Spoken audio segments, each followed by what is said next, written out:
Hello, and welcome once again to A Word of Hope.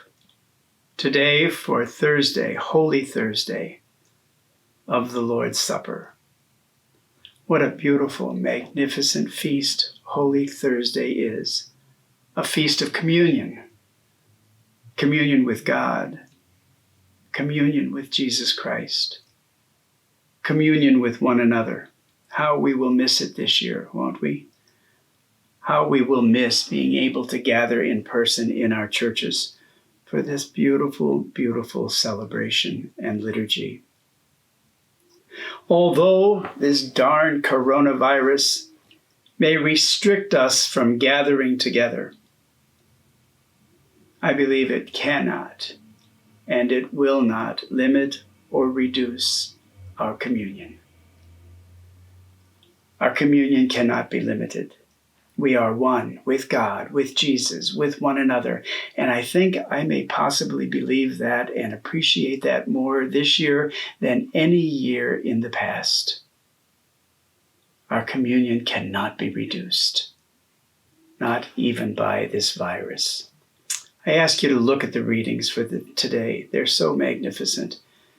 The account in Exodus of the Passover of the Israelites, the account of Corinthians where Paul gives us the words of institution of the Eucharist, and then the account from John's Gospel, not with the words of institution of the Eucharist, but instead of washing feet, and how we learn at the Mass of the Lord's Supper how the Eucharist in its great sacredness is parallel to the washing of feet in its sacredness of humility. What a tremendous, tremendous lesson we have.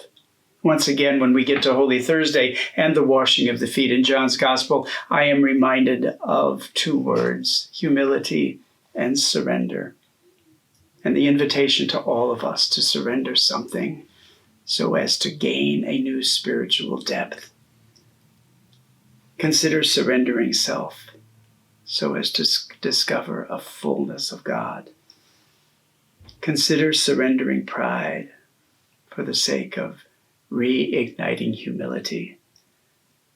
To surrender harshness for a new level of kindness. To surrender individualism for a new sense of community. To surrender stubbornness for a depth of collaboration maybe that you've never tried before, and to surrender judgmentalism for forgiveness.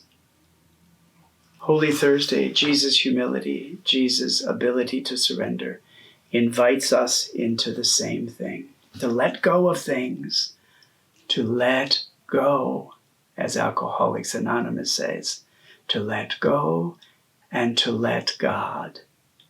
And in that letting go, to find our deepest joy and our deepest hope. God bless you.